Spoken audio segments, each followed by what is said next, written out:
there were parts of the game, maybe it was the end game, maybe it was complex tactical positions, maybe it was certain kinds of openings. There were just things they didn't do well, and you would try hard to steer towards them. They would try hard to steer away from them. And the change in play to having players was so much more universal. I first started noticing this maybe 15 years ago. I met Lev Aronian, who's a phenomenal player. Is he playing here? Yeah, he is. Just phenomenal player. And I've been following his games. He plays, E4, D4, C4, knight F3, G3, everything. He plays middle games well, he plays end games well, all kinds of positions well, and I got a chance to meet him, and I said, by the way, he's even a great dancer, and something I'm going to need to learn. My daughter's getting married, so I have to pick up my game in that. I asked him, and he's incredibly modest, and says, well, we all learned it from Ivanchuk. He was the pioneer in doing this. But it is simply something that's incredible. And yet, I think something that hasn't changed is just how exciting chess still is. Or at least I'm just a fan now, find it incredibly exciting. I think of one of the great experiences in my life. I suppose all of you are too young, except for a few of you. I was playing in the World Under-26 Team Championship in Graz, Austria in 1972. I was playing first board for the United States. I did pretty well. I finished second to Karpov, but that's not what the story's about. Fischer, there was a much more important tournament going on, which was Fischer and all the craziness that was going on. And I somehow got a hold of Game 5. There was no internet, there was no nothing. I think one of the Icelandic players had it and gave it to me. And I'm showing it to people in the room, and it's magic. And you think, this person's, God, where did these ideas come from? Where did these moves come from?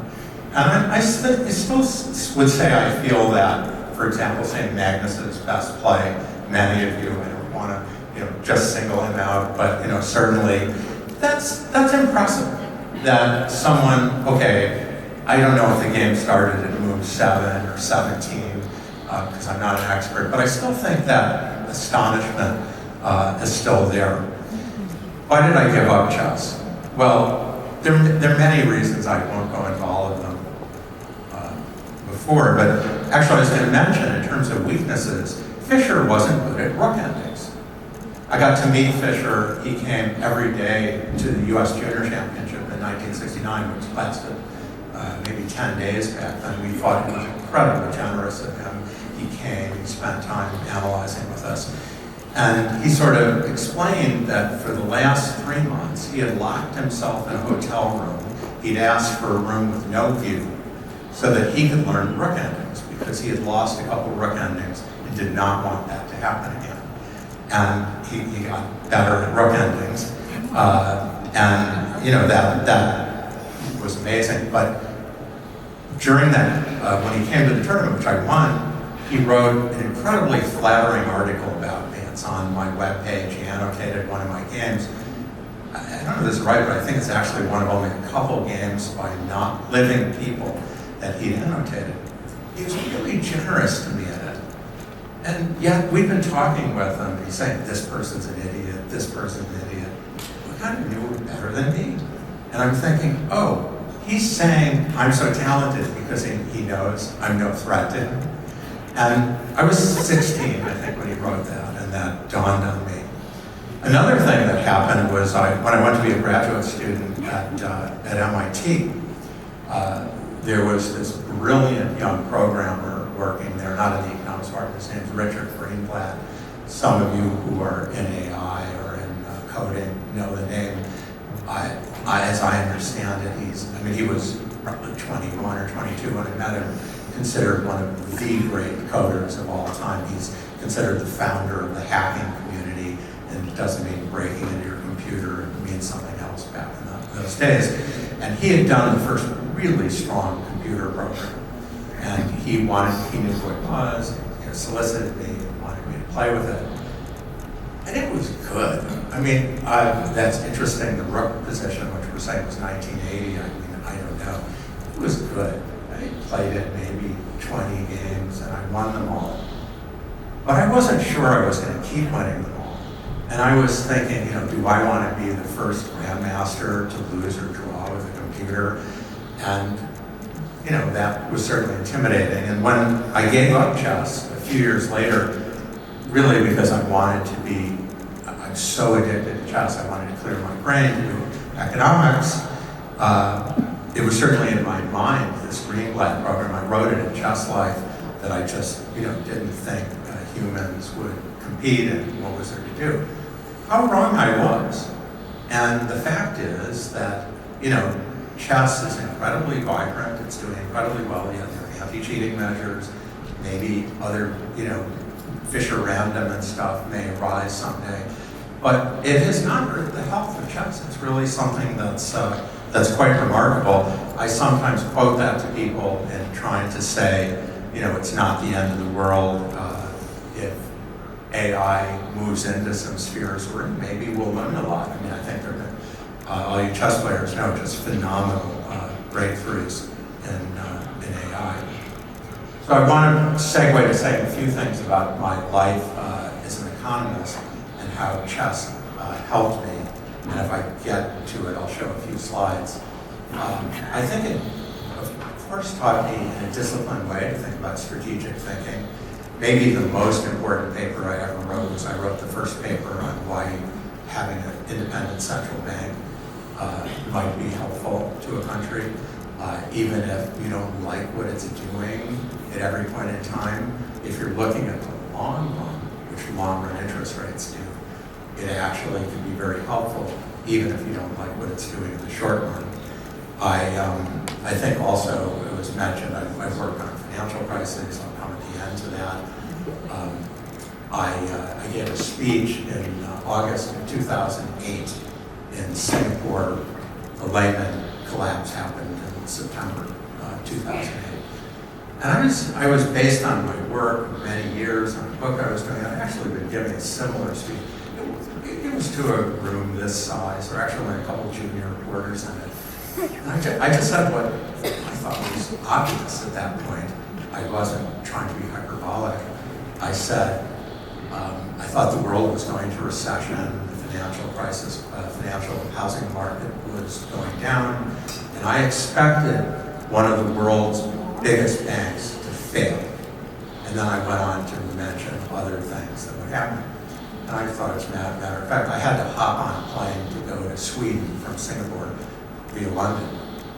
I'm coming on the plane from London to Heathrow to Stockholm, and everybody's reading the newspaper in first class and where business class, wherever I was in, different newspapers. I'm on the front page of every newspaper. And I get back, I found out my wife's vacationing in France, in rural France. I'm on the front page of the newspaper there. I land in Stockholm. I have calls from senators, from George Soros, from the head of the ECB, wanting to know, what am I thinking?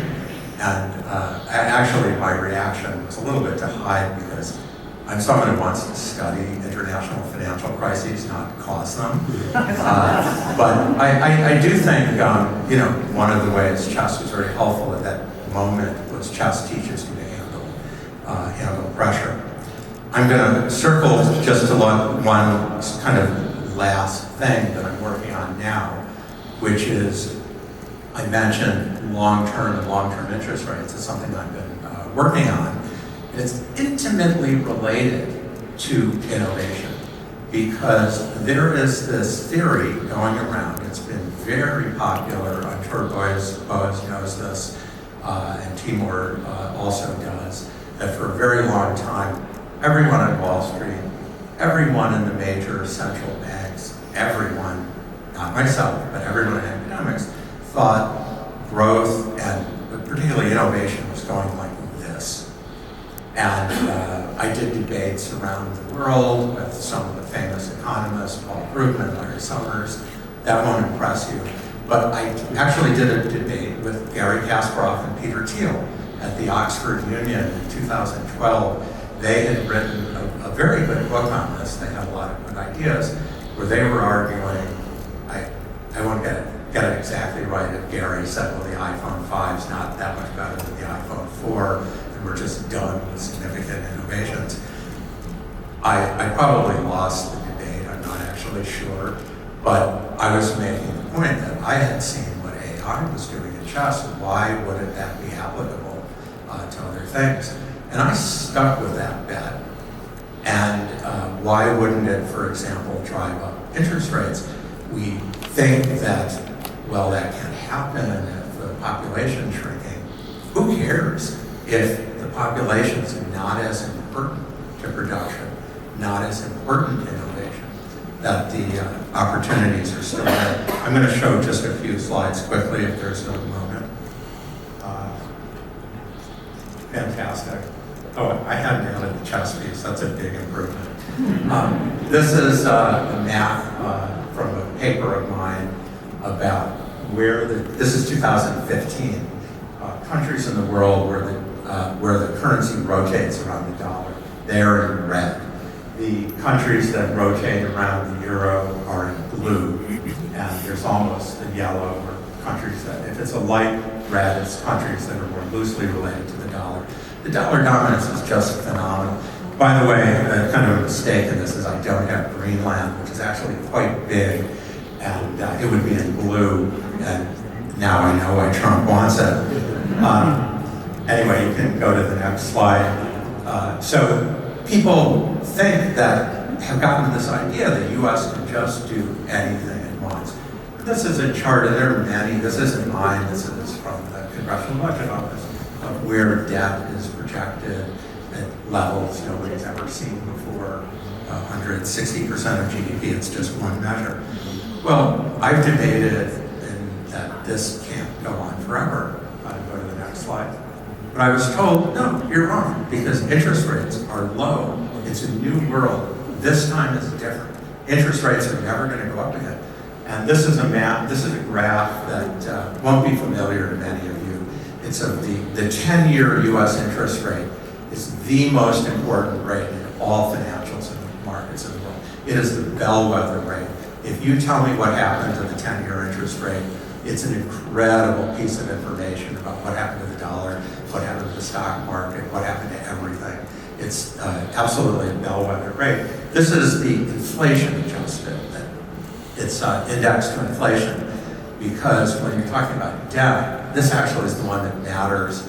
I don't have time for like a long explanation, but the government's revenues go up at the rate of inflation, and so that part's okay, but to the extent that the interest rate's higher than that is a problem. And so Washington's just drunk on the idea of this graph and that interest rates will never go up again. This actually ends in 2021. I did a very famous event with Larry Summers at the IMF in 2013, where he first declared we're in what he called secular stagnation, very similar, frankly, to the Thiel-Kasparov hypothesis. We're not going to invent anything again, and interest rates will be low forever. And although it's much less sophisticated, there are many, many people who sort of buy into this, both the Republicans and the Democrats, and this is around the world. Fast, go to the next slide. The question is this not different than the next slide? Well, here's where it is now. It has gone back up.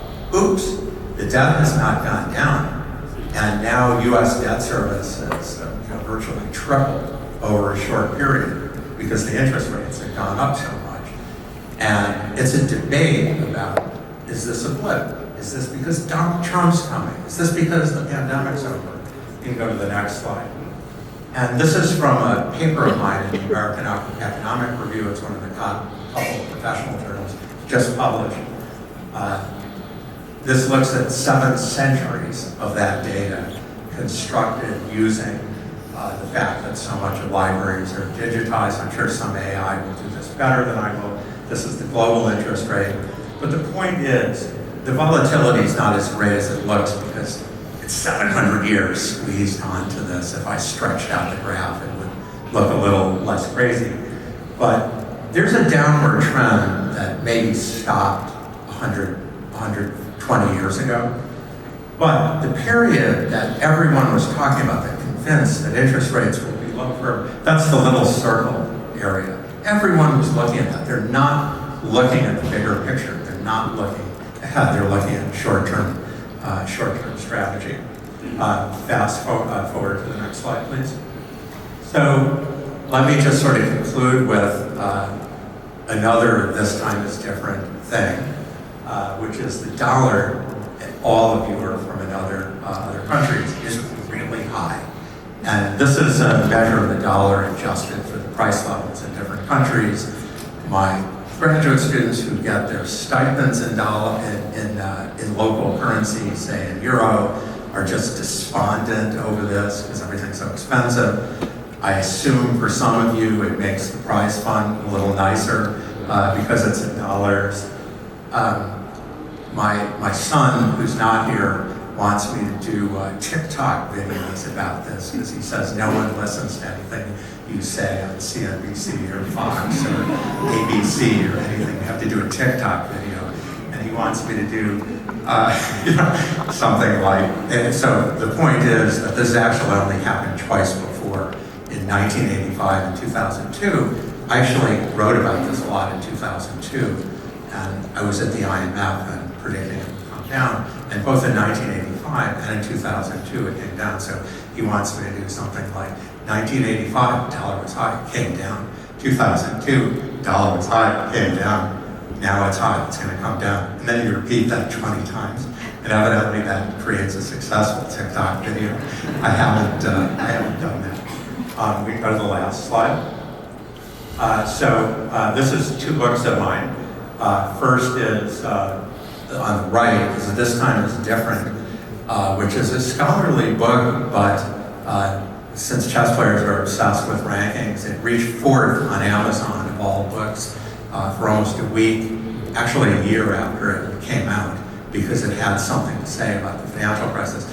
And I will say, the three books we were trailing were all the Girl with the Dragon Tattoo series, which have sex and violence in them, and so our book didn't explicitly. On the left is a book that I have coming out in May that I'm very excited about, Your Dollar, Your Problem. And I absolutely use chess in, I think, a light-handed way and how it affects strategic thinking about problems of some of these issues. I'll just say I end the last chapter with starting with a quote from Ben Larsen, this great Danish player. He was ranked second for a long time, as was Leveronian, which I forgot to say. And he was asked once, would you rather be lucky or good? And Larsen said, I want to be lucky and good. And the point is, I think a lot of Americans realize we're good, but we don't realize how lucky we've been. Anyway, thank you.